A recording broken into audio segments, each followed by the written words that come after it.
करीब 22 साल का साधारण कपड़ों में, आंखों में चिंता और माथे पर पसीना लिए तेजी से ऑटो से उतरता है। कंधे पर उसका एक पुराना बैग है और हाथ में एक टिकट मजबूती से दबा हुआ है, जैसे उसकी सारी उम्मीदें उसी कागज के टुकड़े से बंधी हों। वह जल्दी जल्दी दौड़ते हुए एयरपोर्ट की ओर बढ़ता है और तेज सांसों के बीच हल्के कांपते होंठों से कहता है, हे भगवान, बस टाइम पर पहुंच जाऊं। वह कोई साधारण लड़का नहीं था, वो मुंबई शहर का सबसे सबसे अमीर व्यक्ति था। उसके पापा की अचानक तबीयत खराब है गई थी, इसीलिए आज जल्दीबाजी में वो वापस मुंबई जा रहा था। सिक्योरिटी गेट पर लंबी लाइन लगी थी।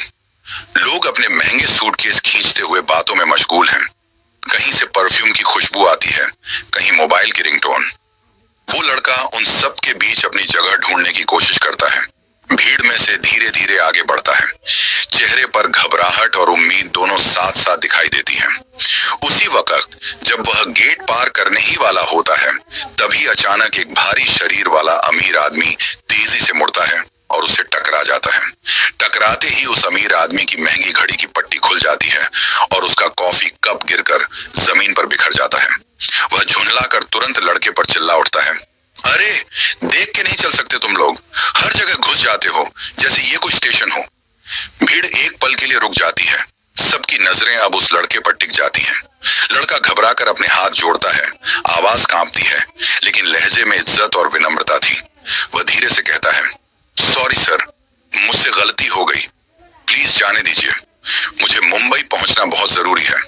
अमीर आदमी अपनी घड़ी झाड़ते हुए नाक सिकोड़कर कहता है, मुंबई? तुम्हारे जैसे लोग तो ट्रेन की जनरल बोगी में बैठने के लायक लगते हो और यहाँ एयरपोर्ट में घुस आए। वह हंसता है। आसपास खड़े कुछ लोग भी मुस्कुराते हैं। उसकी आवाज में अहंकार और तिरस्कार दोनों भरे हैं। वह लड़के की तरफ घूरते हुए कहता है, कपड़े देखे हैं अपने? किसी को लगता है कि तुम्हारे पास फ्लाइट की टिकट होगी? कहीं किसी की चुराई हुई तो नहीं? लड़का अपनी जेब से टिकट निकालता है, दोनों हाथों से उसे संभालते हुए धीरे से कहता है, नहीं सर, ये मेरी टिकट है, मैंने खुद खरीदी है, बस मुझे टाइम पर जाने दीजिए, बहुत जरूरी काम है। अमीर आदमी टिकट उसके हाथ से छीन लेता है, एक नजर डालता है और ठहाका लगाता है, बिजनेस क्लास? हाँ हाँ हाँ बेटा, इतनी बड़ी हिम्मत कहाँ से आई? कहीं इंटरनेट कैफे से प्रिंट आउट तो नहीं निकाला या किसी अमीर का टिकट चोरी कर लिया? भीड़ में कुछ लोग हंसने लगते हैं, कुछ लोग मोबाइल से वीडियो बनाना शुरू कर देते हैं। लड़का बस नीचे नजरें झुकाए खड़ा रहा। उसकी आंखों में शर्म नहीं, बल्कि एक अजीब सी शांति थी, जैसे उसे पहले से पता हो कि ये सब वक्त का खेल है। अमीर आदमी सिक्योरिटी गार्ड को इशारा करता है और कहता है, गार्ड, जरा चेक करो इसकी टिकट, मुझे नहीं लगता ये असली है। आजकल ठग हर जगह पहुंच गए हैं। सिक्योरिटी गार्ड टिकट स्कैन करता है। सिस्टम पर कुछ सेकंड लोडिंग होती है और स्क्रीन पर हरी लाइट जलती है। Valid business class ticket. भीड़ में सन्नाटा फैल जाता है। अमीर आदमी के चेहरे की हंसी एक पल में गायब हो जाती है। वह झेंपते हुए कहता है, ये कैसे हो सकता है? ये टिकट असली नहीं हो सकती। सिक्योरिटी गार्ड कहता है, सर, ये असली है और इनका नाम भी फ्लाइट लिस्ट में मौजूद है। अब सब लोग उस लड़के को अलग नजरों से देखने लगते हैं। कुछ लोग फुसफुसाते हैं, सच में बिजनेस क्लास? ये तो लगता ही नहीं था। अमीर आदमी के चेहरे पर गुस्सा और झेंप का मिला जुला भाव है। वह गुस्से में टिकट के टुकड़े करता है और जमीन पर फेंक देता है। अब तो नहीं जाओगे, ये जगह तुम जैसे लोगों के लिए नहीं है। लड़का नीचे झुकता है, धीरे धीरे उन टुकड़ों को उठाता है। वह कुछ पल तक चुप रहता है, फिर बहुत शांत स्वर में कहता है, 2 रुपए कमाकर अपने आप को अमीर समझते हो? आप जानते नहीं हो मुझे, बहुत बड़ी गलती कर रहे हो। चाहूं तो मैं आपको 2 मिनट में बर्बाद कर सकता हूं। उसके शब्दों के साथ पूरे माहौल में एक अजीब सी खामोशी फैल जाती है। लोगों की हंसी थम जाती है। वो लड़का धीरे धीरे उन कागज के टुकड़ों को सीधा करता है, उन पर उंगलियां फेरता है, मानो किसी टूटे सपने को जोड़ने की कोशिश कर रहा हो। आंखों में हल्की नमी है, पर कोई शिकायत नहीं। वह अपने बैग की जिप खोलता है, अंदर से पासपोर्ट निकालता है और सिक्योरिटी के पास जाकर कहता है, सर, देख लीजिए, मेरा पासपोर्ट है, असली टिकट थी, बस गलती से फट गई। प्लीज मुझे मुंबई पहुंचना बहुत जरूरी है। सिक्योरिटी गार्ड, जो अभी कुछ मिनट पहले उसी अमीर आदमी के इशारे पर हंस रहा था, वह घड़ी देखता है, जम्हाई लेता है और कहता है, देखो भाई, अब ये टिकट फट चुकी है, हम ऐसे अंदर नहीं जाने दे सकते। नियम है, टिकट डैमेज हो तो दोबारा कंफर्म करानी पड़ती है। जाओ, काउंटर पर जाओ। लड़का कहता है, पर सर मेरी फ्लाइट टाइम पर है, बस कुछ मिनट बचे हैं। अगर मैं अब काउंटर गया तो मेरी फ्लाइट छूट जाएगी।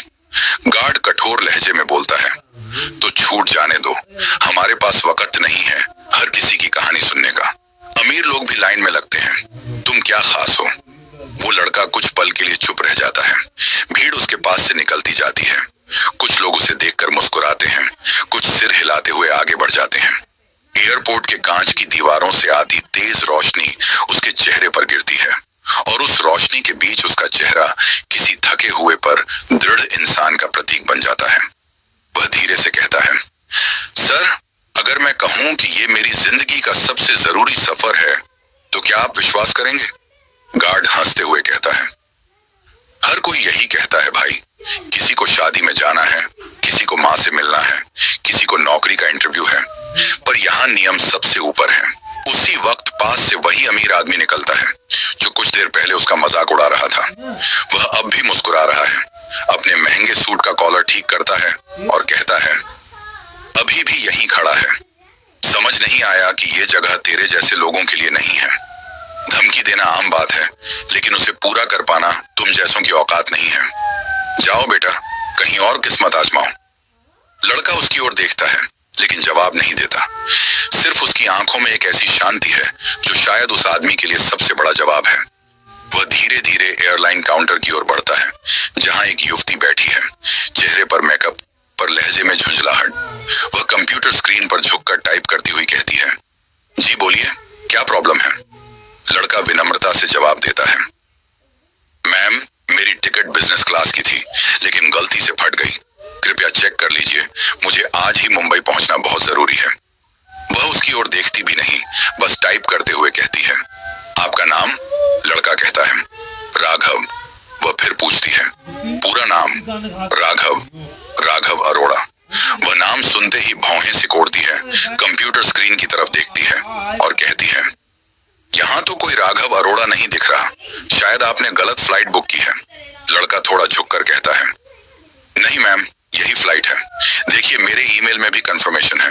वह झुंझला कर कहती है, आपको समझ में नहीं आता, हमारे पास हर रोज 100 लोग आते हैं फर्जी टिकट लेकर, सब कहते हैं बहुत जरूरी है, लेकिन सिस्टम में नाम नहीं है, मतलब टिकट वैलिड नहीं है।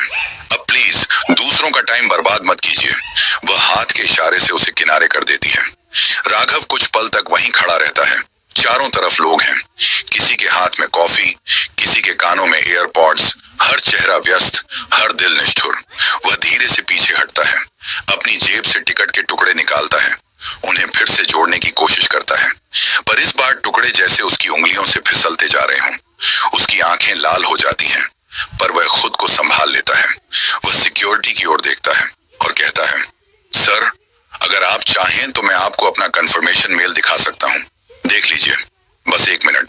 गार्ड कठोर स्वर में जवाब देता है, देखो भाई, हमें ईमेल से कुछ नहीं लेना, हमारे पास सिस्टम है, अगर तुम्हारा नाम नहीं दिखा रहा तो तुम अंदर नहीं जा सकते। अब हटो यहाँ से, भीड़ लग रही है। वह अपनी जेब में मोबाइल रखता है, गहरी सांस लेता है और चुपचाप पीछे हट जाता है। कांपते होंठों से धीरे से फुसफुसाता है, शायद वक्त मुझसे नाराज है। और तभी पूरा एयरपोर्ट अचानक शोर में डूब जाता है। अनाउंसर की आवाज स्पीकर पर गूंजती है, attention please, all flights are temporarily on hold. एक विशेष वीवीआईपी विमान उतरने वाला है। अगली सूचना तक सभी परिचालन रोक दिए गए हैं। सभी लोग एक दूसरे की तरफ देखने लगते हैं, कुछ मोबाइल निकालकर वीडियो बनाने लगते हैं। काउंटर पर वही लड़की जो अभी कुछ मिनट पहले राघव पर झुंझला रही थी, अब अपने दोस्तों से कहती है, पता नहीं कौन है ये वीवीआईपी, शायद कोई बहुत बड़ा बिजनेसमैन। अमीर आदमी जो पास में खड़ा है मुस्कुरा कर कहता है, जरूर कोई अरबपति होगा, ऐसे लोगों के लिए ही तो ये एयरपोर्ट बना है, हमारे लिए नहीं, उनके लिए। राघव दूर खड़ा सब सुन रहा है। लड़की उसके पास आती है, आंखों में तंज और लहजे में कटुता थी। अरे वाह, तुम अभी भी यहाँ खड़े हो, इस तरह के लोग तो कॉफी काउंटर पर भी जगह नहीं बना पाते, और तुम यहाँ बिजनेस काउंटर पर, क्या मजाक है। राघव चुपचाप बस अपना टिकट दिखाने की कोशिश करता है, पर रिया की बदतमीजी बढ़ती चली जाती है। रिया कड़क आवाज में कहती है, चलो हटो, ऐसे लोग हमें परेशान तुम्हारी दास्तां मुझे नहीं सुननी, राघव शांति से कहता है। मैडम, मेरी फ्लाइट है, मैंने सब कुछ पहले से कंफर्म करवा लिया है। रिया हंसी रोक नहीं पाती, फिर अचानक हाथ बढ़ाकर उसके कंधे पर धक्का मारती है। वह धक्का इतना तेज होता है कि राघव संतुलन खो देता है और कुछ कदम पीछे हटकर खुद को संभाल लेता है। सिक्योरिटी गार्ड तुरंत बीच में आकर राघव को घसीटकर बाहर निकालने की कोशिश करते हैं। रिया बोलती है, देखा, मैंने कहा था, ऐसे लोग यहाँ नहीं टिकते, बाहर निकालो इसे। राघव की आंखों में क्रोध का एक ठंडा आभास आता है, पर बाहरी रूप से वह नियंत्रित रहता है। वह धीरे धीरे उठता है, टिकट के फटे टुकड़े हाथ में दबाता है और रिया की ओर सीधे खड़ा होकर आवाज कड़क करके कहता है, तुम सोचती हो कि तुम किसी से ऊपर हो? तुम्हें लगता है तुम्हारी हंसी किसी के दर्द को छोटा कर देगी? रिया और आसपास खड़ा वो अमीर आदमी दोनों एक साथ ठाका मारते हैं। अमीर आदमी अपनी ऊंची आवाज में घमंड भरे शब्द फेंकता है, हंसो ना बेटा, ये हमारी दुनिया है, तुम जैसे यहाँ टिक नहीं सकते। आज किस्मत आजमाओगे तो पिट जाओगे। राघव का चेहरा गर्म होता है, आंखें चमक उठती हैं और एक पल के लिए सब कुछ धीमा सा दिखता है। फिर वह गहरी सांस लेकर सीधे अमीर आदमी की ओर झुककर बोलता है, आवाज में इतनी ठंडक कि सुनने वाले कांपे। तुम खुद को बहुत अमीर समझते हो, है ना? बहुत बड़ा समझते हो।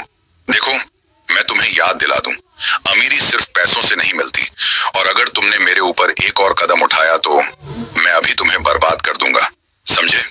भीड़ चुप हो जाती है। रिया के चेहरे पर संदेह की रेखा खींच जाती है। उसने शायद इस तरीके की चुनौती की उम्मीद नहीं की थी। राघव बिना किसी और संकेत के अपनी जेब से फोन निकालता है, मगर उसकी आवाज अब नरम नहीं बल्कि आज्ञापरायण थी। वह एक नंबर डायल करता है और जब दूसरी तरफ आवाज उठती है तो राघव का स्वर कमांडिंग होता है।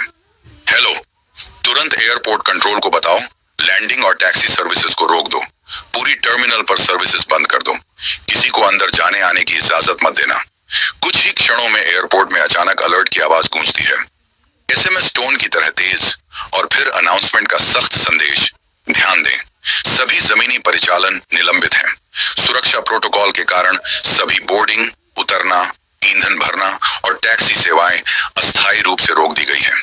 सभी यात्री कृपया अगली सूचना तक अपने वर्तमान स्थान पर ही रहें। एक ठंडा सन्नाटा फैल जाता है। लोग अपने अपने मोबाइल स्क्रीन देखते हैं। कुछ लोग हैरान होकर एक दूसरे की तरफ देखते हैं और वही अमीर आदमी जिसकी हंसी अभी तक गूंज रही थी, अब उसके पैरों के नीचे का भरोसा खोता दिखता है। रिया, जो अभी कुछ मिनट पहले राघव को धक्का देकर बाहर करवा रही थी, अब अचानक खुद को असहाय महसूस करती है। अमीर आदमी जो अभी तक हंस रहा था, उसका चेहरा लाल हो चुका है और उसके होंठ जकड़े हुए हैं। राघव बिना दिखावे के शांत खड़ा है। उसके चेहरे पर न तो खुशी न ही घमंड, सिर्फ एक सख्त ठहराव। एयरपोर्ट के बड़े बड़े दरवाजे जिनके पंख खुले थे अब बंद होते नजर आते हैं। बोर्ड ऑपरेशंस हॉल्टेड चमकता है और पूरा हॉल अचानक उस एक आदमी की तुलना में छोटा पड़ जाता है जिसे अभी तक सबने सिर्फ कपड़ों के आधार पर आंका था। भीड़ की भनकें बढ़ती हैं, लोग एक दूसरे से फुसफुसाते हैं। कैमरे वाला युवक रिकॉर्ड रोककर धीरे धीरे पीछे हटता है। अमीर आदमी अपना सिर झुकाता दिखता है और रिया बेपरवाह सी तरह पलटकर पीछे हट जाती है। उसकी आंखों में अब शर्म और डर का मिश्रित भाव है। राघव अपना फोन जेब में रखता है, टिकट के फटे टुकड़ों को बारीकी से समेटकर अपनी पॉकेट में रख लेता है और खामोशी से उस काउंटर की ओर चल देता है जहां उससे पहले उसे अपमानित किया गया था। इस बार सब उसकी तरफ देखने को मजबूर थे। राघव अब शांत खड़ा है। उसके चेहरे पर न तो गुस्सा है न गर्व, बस एक ठंडा आत्मविश्वास। वो सिक्योरिटी गार्ड जिसने कुछ देर पहले उसे धक्के मारकर बाहर किया था, अब खुद उलझन में खड़ा है। चारों तरफ लोग फुसफुसा रहे हैं, कौन है ये? इसने कैसे पूरे एयरपोर्ट को रुकवा दिया? कहीं कोई बड़ा आदमी तो नहीं? रिया, जिसने अभी कुछ देर पहले अपने नाखून दिखाते हुए उसे बाहर फेंकवाया था, अब अपनी जगह पर सिहरती हुई बैठी है। उसके होंठों पर अब मुस्कान नहीं, बस डर है कि कहीं उसने किसी गलत शख्स से उलझ तो नहीं ली। उसी समय एयरपोर्ट के मुख्य दरवाजे से 4 ब्लैक सूट वाले सिक्योरिटी ऑफिसर अंदर आते हैं। उनके हाथों में वॉकी टॉकी है और उनकी चाल में अनुशासन। सारे लोग खड़े हो जाते हैं। उनके पीछे पीछे एयरपोर्ट का जनरल मैनेजर आता है, जो घबराया हुआ सीधे राघव की तरफ बढ़ता है। जनरल मैनेजर घबराते हुए कहता है, सर, हमें बहुत खेद है, हमें पता नहीं था कि आप खुद यहाँ आए हैं। आपकी सिक्योरिटी टीम को सूचना नहीं मिली थी, वरना ये सब नहीं होता। भीड़ सन्न रह जाती है। सब एक दूसरे की ओर देखने लगते हैं। अमीर आदमी जो कुछ देर पहले घमंड में कह रहा था, अपनी अपनी किस्मत आजमा ले बेटा। अब धीरे धीरे खड़ा होता है। उसके चेहरे से सारा रंग उड़ गया। वो हकला कर पूछता है, सर, ये सर है। कौन सर? जनरल मैनेजर जवाब देता है, आपको नहीं पता, ये राघव सिंह चौहान है, एयरपोर्ट ग्रुप के मालिक। वो आदमी जिसकी कंपनी इस पूरे एयरपोर्ट की 70% सर्विसेज संभालती है। भीड़ में सन्नाटा गहरा जाता है। हर निगाह अब राघव पर टिक जाती है। वो अब किसी गरीब थके हारे लड़के जैसा नहीं दिखता। उसके चेहरे पर सख्ती, आंखों में अनुभव और चाल में वो ठहराव है जो सिर्फ उन लोगों में होता है जिन्होंने जिंदगी की हर ठोकर से कुछ सीखा हो। वो धीरे धीरे आगे बढ़ता है। उसी अमीर आदमी के सामने आकर रुकता है। दोनों की नजरें मिलती हैं। अमीर आदमी का सिर झुक जाता है। राघव की आवाज शांत लेकिन अंदर तक काट देने वाली होती थी। वो कहता है, अभी थोड़ी देर पहले तुमने कहा था कि ये जगह मेरे जैसे लोगों के लिए नहीं है। अब बताओ, कौन है असली मालिक इस जगह का? अमीर आदमी की आंखें झुक जाती हैं। उसके होंठ कांपते हैं पर आवाज नहीं निकलती। राघव मुड़कर सिक्योरिटी गार्ड की ओर देखता है जो अब शर्म से सिर झुकाए खड़ा है। राघव, तुमने सिर्फ मेरा नहीं, इस यूनिफॉर्म का भी अपमान किया है। गरीबी या सादगी को कभी कमजोरी मत समझो, क्योंकि जो इंसान अपनी पहचान छिपाकर चलता है वो दुनिया को असली चेहरा दिखाने की ताकत रखता है। राघव की आवाज पूरे एयरपोर्ट में गूंज उठती है। लोगों की आंखें भर आती हैं। कोई सिर झुकाकर सोचने लगता है।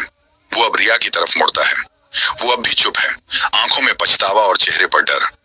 राघव कुछ पल उसे देखता है, फिर धीरे से कहता है, तुमने मुझे गंदे कपड़ों में देखा और फैसला कर लिया कि मैं छोटा हूं। कभी किसी को उसकी हालत से मत तोलो, वरना जिंदगी किसी दिन तुम्हें भी आईना दिखा देगी। लड़की की आंखों से आंसू बहने लगते हैं। वो सिर झुकाकर बस इतना कहती है, मुझे माफ कर दीजिए सर। राघव एक पल के लिए कुछ नहीं कहता, फिर उसकी तरफ देखे बिना धीरे से कहता है, माफी तब कबूल होती है जब इंसान बदलने की कोशिश करे, शब्दों से नहीं, काम से। वो अपना फोन निकालता है और उसी कड़क वॉइस में ऑर्डर देता है, कंट्रोल रूम, सभी सर्विसेज वापस चालू कर दो। कुछ ही सेकंड में अनाउंसमेंट आता है, सभी हवाई अड्डे पर परिचालन फिर से शुरू हो गया है। अस्थायी देरी के लिए हम क्षमा चाहते हैं। लाइट्स दोबारा चमक उठती हैं। एयरपोर्ट की चहल पहल लौट आती है, लेकिन इस बार माहौल में एक अलग सी खामोशी है। वो खामोशी जो सबको अपने भीतर झांकने पर मजबूर कर दे। राघव अपनी फटी हुई टिकट को धीरे से देखता है, मुस्कुराता है और कहता है, कभी कभी जिंदगी हमें गिराती नहीं बल्कि दिखाती है कि हमें कहाँ खड़ा होना है। वो चल देता है एयरपोर्ट लाउंज की ओर। पीछे वो अमीर आदमी झुके सिर से बस उसे जाता देखता रहता है। कुछ ही देर में राघव के फोन पे फोन आता है, हेलो सर, अब आपके पिताजी की तबीयत बिल्कुल ठीक है, आपको घबराने की जरूरत नहीं है। यह सुनकर राघव के चेहरे पर हंसी आ जाती है और उन्हें थोड़ी तसल्ली मिलती है। दोस्तों, आपको यह कहानी कैसी लगी हमें कमेंट में जरूर बताना, और आप हमारी वीडियो को देश के किस कोने से देख रहे हो ये भी जरूर बताना। मिलते हैं अगली कहानी के साथ। धन्यवाद।